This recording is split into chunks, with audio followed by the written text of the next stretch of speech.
All Lipizzan foals are born dark, black or brown, and 99% of them turn white over time in various stages of gray.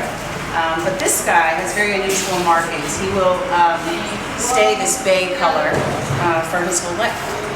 And we'll be about to go see the foals, so you'll get to see what they're like when they're born. But two of the original sires of the Lipizzans were horses that were dark. So this recessive gene does show up in 1 in 100 of our Lippies. Yeah, they're considered the lucky charm of the stable when you have a dark horse. On Saturday night, we just had the birth of our first foal of the season.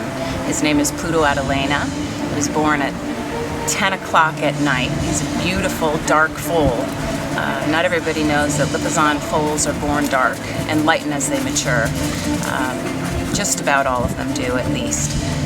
We have about 1 in 100 that will stay dark for their whole life. And here at Tempel Lipizzans, we have 2 of them.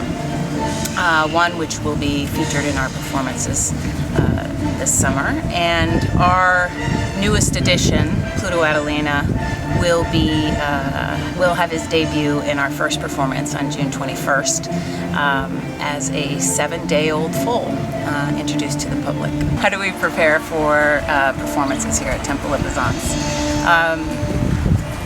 We're a full-time training facility, so technically these horses are in training year-round in the art and sport of classical dressage. Young horses here at Temple Farm stay in the pastures, live the good life, and then they come in at 3.5 years old. It's a little bit older than a lot of horses to start training. If you think about the fact that, you know, a racehorse might be retired by 3, but that's the point at which they come in at 3.5 years old. About 6 months later, they should be pretty confident being ridden, and so at 4 years old, as their starting point, a horse who's training in classical dressage is much like ballet or weightlifting. It is a very careful development of musculature over time. It may take up to 8 years for a Lipizzan to reach the pinnacle of their training. So the only thing we do very differently with performance practices is preparing the horses to be around the public. So we spend 9 months of the year here training at our facility, and there are not large crowds of people clapping around us. So we do have to get them acclimated to seeing different things, everything from floppy hats to tripods to the sound of applause to get ready for the show.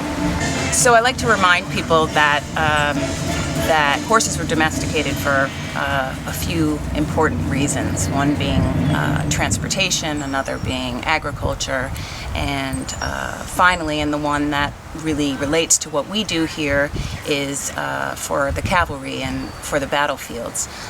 Lipizzan breed was developed as a cavalry horse, and really hundreds and hundreds of years ago became the perfect horse that became the artistic representation of the former battle maneuvers. They are very athletic, very willing to work, and have the musculature it takes to perform battle maneuvers and very precise movements in harmony with their rider. With young stallions, once they've gotten the basics of their balance down, then you really begin to put them in situations where they're working together with another stallion, and that's what our pas de deux is illustrating here. This is very close, very in tune movement between 2 horses. In the pas de deux, you see 2 young stallions that are just above, they're kind of at the pinnacle of their training, or about to begin sort of the toughest part of their training. And what I love about this segment of the performance is it is really 2 stallions learning to work with one another. And in our performances, it's set to music, and actually to the Pirates of the Caribbean, which we're excited about.